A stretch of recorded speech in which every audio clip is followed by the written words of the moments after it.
Hey, so I wanted to do a update on our COYOTE swap in our 77 F150. So as you can see, the motor's in, it's been placed, it's been locked in there, and we've started to put some of the sheet metal back on. So I want to discuss a couple of the little details that we've actually been working on. So one of the things that we're working on is we're designing a radiator that we should have here within the next week that is a perfect fit radiator for mounting your with fans, because you're going to have electric fans, fan shroud that's designed to be just bolt in, easy to go. So a couple things also to note on the COYOTE is the vacuum port for your brake booster on your 73 to 79. So this is your location you need to pull from.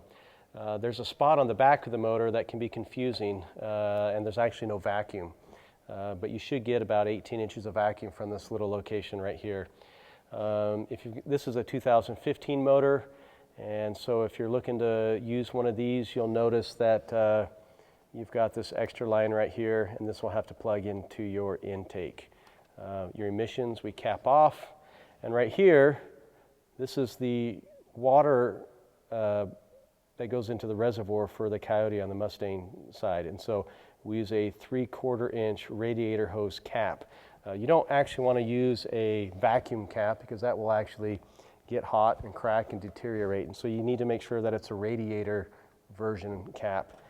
This little filler right here, this actually gets capped off as well, and so we don't use it.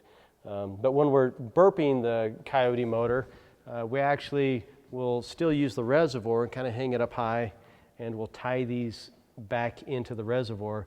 So when we burp the COYOTE motor, everything will, be easy to burp. So the motor's in, we're working on electrical wiring, we've got the drive shaft in. We'll be working on power steering here in a few days, and hopefully next week we plan to fire this thing up and see how it sounds. So we're getting really close. AC lines are going in, and for the most part, not too much trouble so far. We're having a good time with it and making some nice products that will hopefully simplify your COYOTE swap, and you'll be able to purchase here within the next 30 days.